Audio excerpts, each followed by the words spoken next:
বিসমিল্লাহির রহমানির রহিম। আসসালামু আলাইকুম। এখানে হলো 3 পদের ভাজি আর হলো ডাল। তো এটি কীভাবে রান্না করলাম সম্পূর্ণটা আপনাদের সাথে শেয়ার করব। আমার ভিডিওটা না টেনে দেখবেন আর এরকম সুস্বাদু রান্না করে খাবেন। চলুন দেখি কী করে রান্না করলাম। এখানে নিয়েছেন 3 পদের সবজি, করলা, আলু, কহি।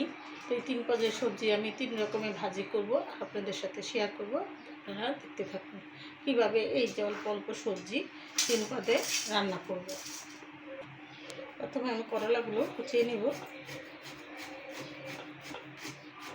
আর সবগুলো সবজি কাটা কুচা করে কীভাবে রান্নাটা করব সম্পূর্ণটা আপনাদের সাথে শেয়ার করব, না টেনে দেখতে থাকুন। কোটা কাটে শেষ করলাম। এখানে নিয়েছি দেশি পেঁয়াজ, কাঁচামরিচ, কহি আর নিয়েছি রসুন। তো আমি ভাজিটা তৈরি করব, আপনাদের সাথে শেয়ার করব, দেখতে থাকুন।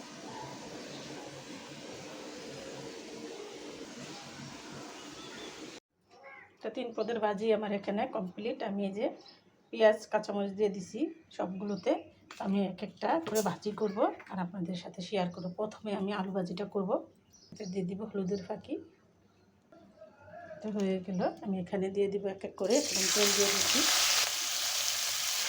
একদম সিম্পল, একদম ইজিলিভাবে ভাজিটা করা হয়ে যাবে। তো আপনারা দেখবেন আমার সম্পূর্ণ ভিডিওগুলো না টেনে আর এরকম ভাজি সুস্বাদু ভাজি রান্না করে থাকবেন। আমার ভাজিটা রান্না করা হয়ে গেছে, আমি এখন নামিয়ে নেব। হয়ে গেল আলু ভাজি।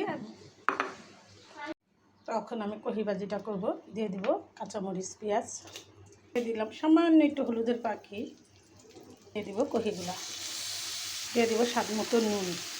তো যারা রান্না করে এরা গুছিয়ে গেছে নিলে 5 মিনিটও লাগে না রান্না করতে, বেশি সময় লাগে না। আপনারা এরকম করে আমার মতো গুছিয়ে রান্নাটা করবেন, রান্না করতে বেশি সময় লাগবে না।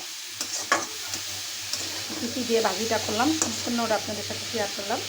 না টেনে দেখবেন আর এরকম সুস্বাদু ভাজি রান্না করবেন। তো এখানে আমার কহি ভাজিটা হয়ে গেছে, আমি এখন নামিয়ে নিব। কহি ভাজিটা আমার হয়ে গেল, দেখেন। তো এক এক করে আমি সবগুলো ভাজি আপনাদের সাথে শেয়ার করতেছি রান্না করে, আপনারা দেখতে থাকুন। আমি করলা ভাজিটা করব, তো এর আগে আমি ডালটা বাগান। তো আমি সম্পূর্ণ কি রান্না করতেছি সম্পূর্ণটা আপনাদের সাথে শেয়ার করতেছি, আপনারা দেখতে থাকুন। মরিচ কটা ভাজা হয়ে গেছে, আমি এখন পেঁয়াজ আর রসুন দিয়ে দেবো। মুসুর ডালে কাঁচামরিচ রসুন পেঁয়াজটা বাগার দিলে খুব স্বাদ লাগে। তো এখানে আমি ডালটা রান্না করছি, ডালে হলুদ দিয়ে নিয়ে আমি বাগারের মধ্যে হলুদটা দিয়ে দেবো।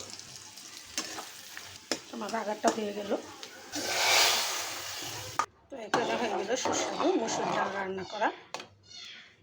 এখানে আমি করলা ভাজিটাও করে নেব। আমি এখানে পেঁয়াজ কাঁচামরিচ সব দেওয়া আছে, হাতে কিছুটা আলুও দিয়ে দিলাম স্বাদ মতো নুন, সামান্য একটু হলুদের ফাঁকি। তো প্রত্যেকটা রান্নাই আপনাদের সাথে শেয়ার করলাম, কী করে রান্না করলাম, আপনারা এরকম করে রান্না করবেন। আমি সবসময় চুলার আঁচ কমিয়ে রান্না করি, আপনারা চুলার আঁচ কমিয়ে রান্না করেন।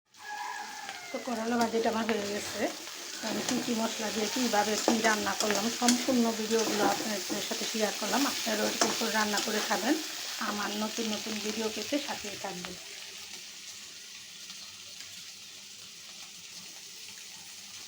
তো সবগুলো রান্নাই আমার হয়ে গেল আর ভিডিওটা বড় না করে আমি এখানে রেখে দিলাম। আসসালামু আলাইকুম।